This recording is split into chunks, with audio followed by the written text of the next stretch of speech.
한 번은 예수님께서 두로와 시돈 지방을 가시게 되었습니다.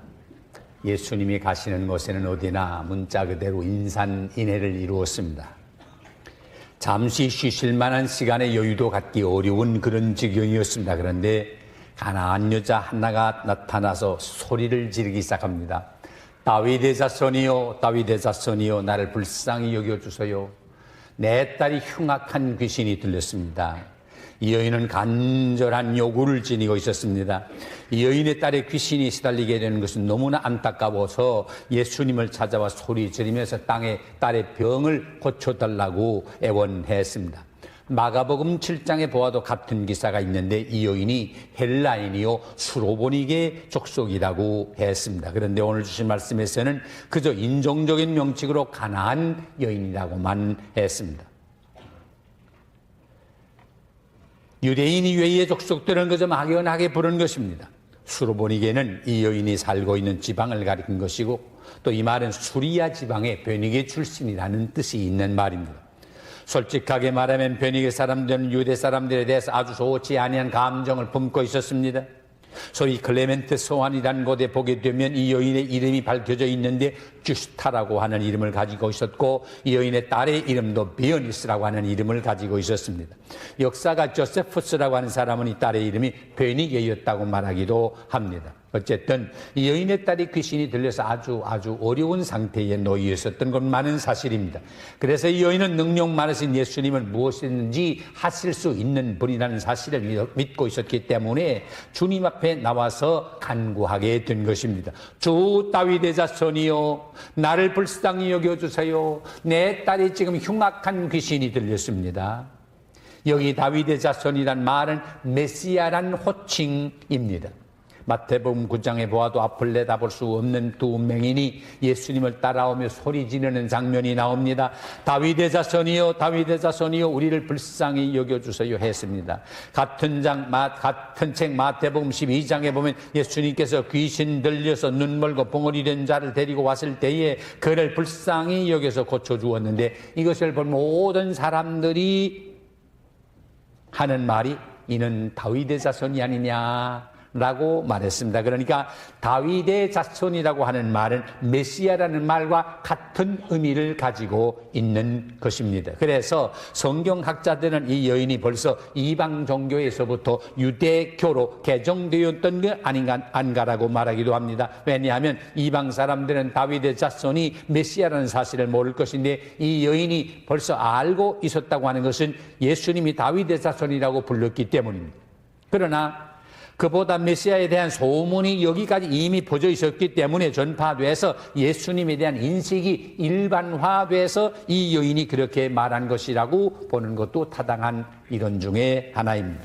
이 여인은 예수님을 쫓아오면서 안타깝게 자기의 딸의 병을 고쳐달라고 애원했습니다. 그런데 예수님은 우리가 지금까지 생각하고 알고 있었던 그런 분과는 너무 다른 모습으로 나타나는 것을 볼 수가 있습니다. 예수님은 병든 사람을 보시면 당장 고쳐주시는 분이셨습니다. 저녁 때가 되어도 끼니에 대한 대책이 없이 막연하게 지내는 무리를 보실 때마다 목자 없는 양처럼 생각돼서 민망히 여기고 기적을 통해서 배불리 먹게 하고 12광줄이나 남게 하셨던 분이셨습니다. 맹인들이 소리를 지를 때 그들을 불러서 고쳐주신 주님이셨습니다. 자, 그런데 이렇게 동정심이 많으신 예수님이 가나안 여인이 그렇게 소리를 지르며 따라와도 못 들으신 것은 아니실 것인데 이상할 정도로 예수님은 한 번도 반응이 없으시고 대답하지 않으셨습니다. 왜 예수님이 가나안 여인의 이 부르짖음에 아무 대답도 하지 아니하셨을까요? 여기에 대해서는 여러 가지 추측이 있는 것이 사실입니다. 가령 성경학자 중에 와이스라고 하는 같은 사람은 유대인의 메시아로 오신 예수님께서 이방인도 고쳐도 되겠나 라는 것을 생각하기 때문에 추조하셔서 말씀으로 대답지 아니하신 것이 아닌가라고 해석을 합니다. 또 카르라고 하는 사람은 그런 말합니다. 이 여인의 믿음을 더 깊게 더 크게 하기 위해서 시간을 끈 것이 아닌가라고 말하기도 합니다. 아마 이 두 사람의 추측이 다 맞을는지 모르겠습니다. 그러나 이와 같은 주님의 침묵은 그 여인의 믿음을 더 크게 하는데 결정적이었던 것만은 사실입니다. 사실 하나님의 침묵이 우리의 믿음을 더 향상시킬 때가 많다는 사실을 믿으시기 바랍니다. 우리는 저 유명한 어거스틴의 어머니 모니카를 기억합니다. 그 아들 어거스틴이 방탕한 생활을 하면서 마니교를 신봉하고 세상에서는 많은 사람들에게 인기를 누리며 사는 것을 볼 때 독실한 기독교인이었던 어머니 모니카로서는 아들 어거스틴이 그 잘못된 길에서부터 돌아오기 위해서 얼마나 애쓰며 또한 눈물 흘리며 기도했는지 모릅니다. 10년이 넘게 시리 기도했습니다. 그런데도 아들 어거스틴의 생활에는 아무런 변화가 일어나지 않고 오히려 더 심해지고 있었습니다. 모니카는 그만 낙심이 됐습니다. 한 번은 너무 기가 막히고 속이 상해서 안타까워서 자기 교구에 안보로서 감독을 찾아가서 아들의 이 심령을 위해서 호소하면서 흐느껴 울었습니다. 신부님, 제 아들 어거스틴을 하나님께서 영원히 버리신 것 같아요. 제가 아무리 오랫동안 이렇게 기도하지만은 아들의 심령을 위해서 기도했는데도 하나님이 제 기도에 아무런 응답이 없어요. 그러나 내 아들의 생활에는 변화가 없는 걸 보니 하나님이 버리신 거 아닙니까, 신부님? 저는 이제 어떻게 해야 합니까? 하면서 신부 앞에서 눈물을 흘리면서 호소했습니다. 이때 눈물 흘리며 애타는 심정으로 호소하는 어거스틴의 어머니 모니카의 모습을 가만히 지켜보고 있던 암브로스 감독은 조용히 입을 열어 말했습니다. 자매님, 너무 염려하지 마세요. 절대로 낙심하지 마세요. 눈물로 간절히 호소하고 기도하는 어머니가 있는 아들은 절대로 망하지 않을 것입니다. 계속 기도하세요. 암브로스 감독의 격려의 말에 힘을 얻은 모니카는 계속 하나님 앞에 기도드렸습니다. 그 결과 어거스틴이 회개하고 하나님께 돌아오게 되었을 뿐만 아니라 우리 기독교 역사상 아주 훌륭한 빛나는 인물이 되지 않았습니까? 그렇습니다. 우리가 아무리 애타게 기도할지라도 이루어지지 않는 일들이 있습니다. 물론 내 욕심을 위해서 기도한다고 하면 이루어지지 않는 것이 나을 것입니다. 그러나 하나님의 영광을 위해서 하나님의 뜻을 위해서 구하는 기도임에도 불구하고 응답되지 않을 때가 있습니다. 하나님께서 잠잠하게 침묵을 지킬 때가 있습니다. 그러나 이런 때 우리는 절대로 낙심하지 말아야 합니다. 이 가나안 여인처럼 우리는 계속 간구해야 합니다. 문이 열릴 때까지 문을 두드리셔야 합니다. 그런데 이거 보세요. 예수님은 아무런 반응이 없으신데 이 여인은 계속 부르짖습니다. 조 다윗의 자손이여 나를 불쌍히 여겨주세요. 내 딸이 흉악히 귀신이 들렸습니다. 나를 불쌍히 여겨주세요. 예수님을 수행하는 제자들이 시끄럽게 생각하고 귀찮게 여겨서 주님께 나와 여쭙습니다. 선생님, 아까부터 이 여자 와서 자꾸 저렇게 저러고 또 드는데 이거 다 뭐지 귀찮아 먹겠네 같습니다. 어서 그저 한마디 해서 빨리 돌려보냅시다 라고 제의했습니다. 예수님의 신중한 태도에 비해서 제자들은 대조적으로 단순하게 생각했습니다. 귀찮게 생각해서 빨리 돌려보내자고만 했습니다. 이때 예수님 말씀하십니다. 나는 이스라엘의 집에 잃어버린 양 외에는 다른 데로 보내심을 받지 아니하였노라. 이 말씀의 의미는 첫째로 단순하고 무관심한 제자들을 깨우치기 위해서 예수님 자신이 세상에 오신 목적을 밝히신 것입니다.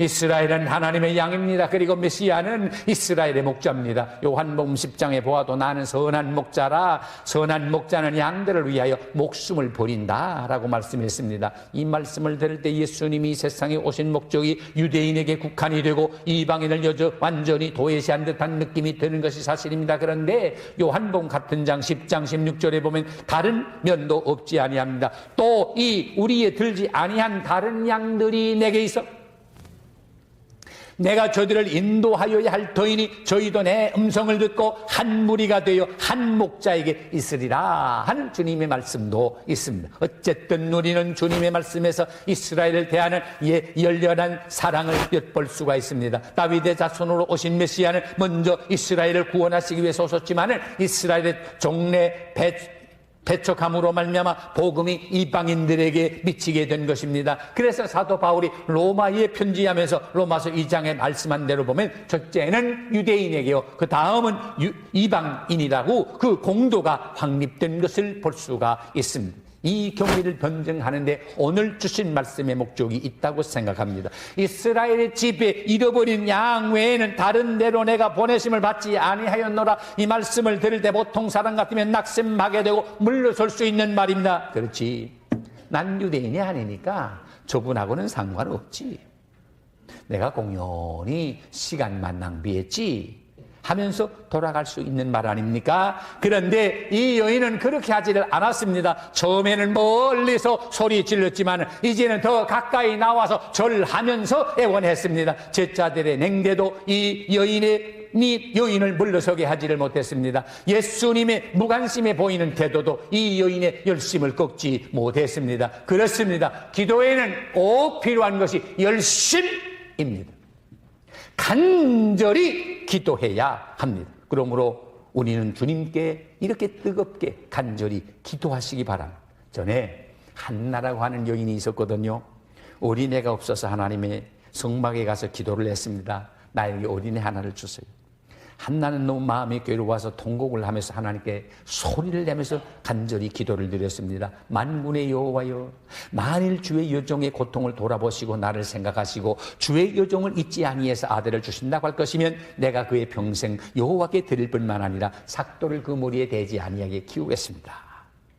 한나가 하여간 얼마나 간절히 기도하고 열심히로 기도했던지 간에 성막을 책임지고 있는 엘리 선지가 와서 가만히 보니까 꼭 술 취한 여자가 얼굴이 새빨개 해가지고 말은 하느라고 하는데 입이 뭐 너블너블 움직이긴 하는데 말소리는 들리지 않고 그러니까 지금 미친 여자 같고 술 취한 여자 같다라는 생각이 들어서 말했습니다.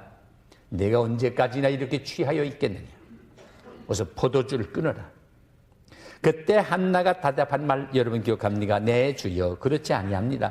나는 마음이 슬픈 여자입니다. 포도주나 독주를 마신 것이 아니고 여호와 앞에 나의 심정을 통한 것뿐입니다. 당신의 여종을 악한 여자로 여기지 말아주세요. 내가 지금까지 말한 것은 나의 원통함과 격동함이 많아서 이렇게 간절히 부르짖은 것밖에는 없습니다. 그렇습니다. 하나님께서는 한나의 기도를 들어주시고 또한 아들 사무엘을 주신 사실을 우리가 기억합니다. 이 가나안 여인은 이런 냉대를 받으면서도 예수님께 가까이 나와 간절히 청했습니다. 주여 저를 도와주세요. 저를 도와주세요. 내 딸이 지금 흉악한 귀신에 들어서 고생을 하고 있습니다. 미친 듯이 애원했습니다. 이때 예수님이 이 여인에게 뭐라고 말씀했습니까? 자녀의 떡을 취하여 개에게 던짐이 마땅치 않다. 이 말 설명할 필요 없죠. 다 아시겠죠? 사실 그 당시에 유대 사람들은 이방인들을 개나 돼지처럼 생각했습니다. 예수님도 그 당시 유대인들의 일반적인 관념 그대로 말씀하신 것입니다. 저는 이 말씀을 가만히 준비하면서 이런 생각을 해봤어요. 이건 가상입니다. 이렇게 주일에 여러분이 이렇게 예배당에 가득히 나와서 예배를 들으시는데 제가 정 나서서 여러분이 주일이 돼서 여러분 예배당에 나오셨고 또 지금 말씀 듣는 시간이라고 말씀을 들으려 하시는데 뭐 개 같은 분들한테 내가 무슨 말을 하겠습니까? 만일에 이랬다면 어떻게 될까? 놀라운 일이 벌어질 줄 믿습니다. 아마 어떤 분은 흥분하고 격분한 분이 많으실 겁니다. 삿대질을 하면서 너 우리가 개야? 개? 너는 뭐냐? 또 어떤 분 가운데는 실망하고 돌아설 겁니다. 난 그 박 목사님은 그렇게 생각 안 했는데 형편없구나. 저게 인간이야? 하고 돌아설 겁니다. 어떤 분은 그럴 겁니다. 저거 목사가 미친 거 아니야? 고개를 흔들거리며 그럴 겁니다. 문자 그대로 수라장이 될 줄 믿습니다. 자, 그런데 이 여인을 보세요. 예수님께로부터 이런 전대와 이런 무시를 당하면서 조금도 불쾌한 감정을 나타내지 않았습니다. 예수님 말씀 그대로 받아들이며 주님 옳습니다. 저는 사실 개와 같이 보잘것없는 존재입니다. 그러나 주님 개도 제 주인의 상에서 떨어지는 부스러기를 먹지 않습니까? 나 그 부스러기라도 좀 주세요. 이 여인은 겸손과 기지 그리고 인내의 미덕이 조화된 훌륭한 신앙의 소유자였습니다. 예수님의 말씀에 오해할 수도 있습니다. 예수님의 말씀에 시비를 할 수도 있습니다. 예수님의 말씀에 반항할 수도 있습니다. 그러나 이 여인은 오히려 개로서 좋겠고 당연한 권리에서 아니라 부스러기를 주워 먹으려는 그런 겸손, 그런 간절한 그리고 부스러기 가지라도 넉넉하겠다는 믿음을 소유하고 있었습니다. 그러면서도 결코 낙심하거나 후회할 줄 모르는 인내심을 가지고 있었습니다. 그렇습니다. 간절한 신앙에는 이런 미덕이 갖추어져 있어야만 합니다. 이렇게 되니까 예수님은 이 여인에게 응답하지 않을 수 없게 실이 되었습니다. 들은 주의 말처럼 야곱이 밤을 새워가면서 씨름해서 얻은 힘을 이 여인이 얻었다 그랬습니다. 여러분 아시는 대로 야곱이 고향 땅에 돌아오면서 약복강에서 하나님의 사자를 만나 밤새 붙들고 씨름을 했습니다. 엎치락 뒤치락 하면서 씨름을 했습니다. 날이 밝아올 때 하나님의 사자가 야곱을 향해 말했습니다. 이제는 날이 밝아오니 나를 도와달라. 그때 야곱은 말합니다. 나에게 축복을 해주지 아니하면 내가 당신을 놓지 못하겠습니다. 그때 하나님의 사자가 뭐랬어요? 야곱에게 내가 하나님과 다투어서 하나님과 겨루어서 이겼다. 내 이름을 전에는 야곱이라 했지만 이제는 이스라엘이라라. 이 여인의 경우 여러 가지 장애가 얼마나 많았습니까? 그러나 그 모든 장애는 오히려 이 여인의 믿음을 깊게 하는데 도움이 되었을 뿐입니다. 이 여인이 첫 번째 종언은 예수님이 침묵으로 대하고 말았습니다. 두 번째 종언은 냉정하게 개처럼 취급받았습니다. 그런데 세 번째 종언은 격찬으로 대해 주었습니다. 예수님은 이 여인의 간절하면서도 열렬하면서도 겸손하면서도 끈질긴 믿음에 대하여 크게 감동을 받으셨습니다. 그리고 말씀했습니다. 여자야, 내 믿음이 크도다. 사실 예수님의 제자들도 이 여인에게 하신 칭찬 같은 것을 받아본 적이 없었습니다. 오히려 제자들은 믿음이 적은 자들아 왜 의심하느냐 라는 책망을 받은 적이 있습니다. 그런데 이 이방 여인에게 내 믿음이 크도다라고 칭찬했습니다. 이 여인에게 있어서 얼마나 큰 축복입니까? 이 여인은 예수님에게 칭찬받은 것만 아닙니다. 그 다음 말씀을 들어보세요. 내 소원대로 되리라. 이 얼마나 놀라운 약속입니까?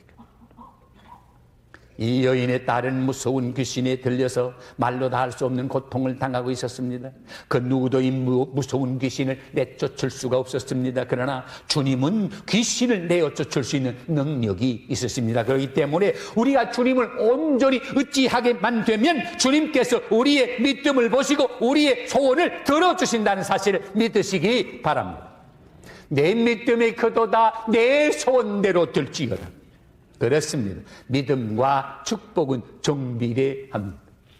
크게 믿으면 크게 축복받습니다. 작게 믿으면 작게 축복을 받습니다. 아무것도 안 믿으면 아무 축복을 받을 수가 없습니다. 믿음은 말하자면 상수도 파입과 같다고 저는 해석을 합니다. 하나님의 축복의 수원지에는 무진장의 축복의 생수가 저장이 되어 있습니다. 우리가 어떤 믿음의 파입을 연결하느냐 하는 데 따라서 하나님의 축복이 생수가 우리에게 임하게 됩니다. 가령 하나님의 축복에 그 무진장한 축복이 저장되어 있는데 주사바늘 만한 가느다란 파이프를 연결시킨다 해보세요. 그 주사바늘 만한 가느다란 파이프를 통해서 물이 내려오긴 내려오는데 그저 절절절절절절 내려옵니다. 예수를 믿기는 믿는다고 하는데도 작은 믿음을 가진 사람은 꼭 그렇습니다. 그렇기 때문에 예수를 믿는다고 하면서도 언제나 마음의 만족이 없고 기쁨이 없고 감사가 없고 찬송이 없고 전진이 없고 승리가 없습니다. 그저 언제나 예수를 믿기는 믿는다고 하면서도 짭짭짭짭합니다. 만족이 없습니다. 불만과 근심과 걱정과 염려 속에서 언제나 한숨만 짓고 불행하게 삽니다. 믿음이 없어서가 아니라 작은 믿음 때문에 그렇습니다. 자, 그러나 큰 믿음을 가진 사람은 말하자면 아름드리스도 파이프와 같아서 하나님의 축복의 수원지에 연결된 이 큰 파이프를 통해서 폭포수처럼 하나님의 축복이 쏟아져 임하게 될 줄로 믿습니다. 그래서 우리 삶 속에 큰 믿음 가진 사람은 언제나 감사와 감격과 찬송과 전진과 승리가 따르게 될 것입니다. 여러분 들어오시면서 보셨겠지만은 요거 오른편 쪽으로 땅을 파고 지금 파이프를 묻잖아요. 그 전에는 가느다란 파이프 됐습니다. 왜냐하면 여기 뭐 몇 집 안 됐거든요. 우리 예배당 질 때만 해도 몇 집 없었습니다. 그런데 금년 들면서 이렇게 집 수백 세대가 이제 들어오니까 그거 가지고 모자르니까 지금 큰 수도 파이프를 묻잖아요. 만일 그거 그냥 놔두면 다 수도가 물이 졸졸졸졸 내려와가지고 수압이 안 돼가지고 오염을 당하게 되니까 큰 파이프를 묻습니다. 바로 그 원리입니다. 하나님을 믿는데 큰 믿음 가지시기 바랍니다. 그리고 큰 축복받는 여러분 되시기를 바랍니다. 그래서 성령은 뭐랍니까? 내 입을 넓게 열라. 그 다음 말 뭐예요? 내가 채우리라. 입을 크게 넓게 여는 건 우리가 할 일입니다. 채워주는 건 누가? 하나님이 채워주십니다. 두 친구가 낚시를 떠났습니다. 가서 낚시질을 하는데 아주 고기가 잘 물려옵니다. 한 친구 옆에서 낚시를 가만히 견누를 보니까 손바닥만한 그보다 조그만 고기가 물리면 준비해온 구르기에다 집어넣고 월척된 큰 고기가 물리면 물속으로 다시 놔주어요. 그 이상하다. 왜 반대로 큰 건 잡고 작은 건 놔줘야 될 텐데 저 친구는 이렇게 큰 건 놔주고 손바닥보다 조그만 것만 자꾸 집어넣나.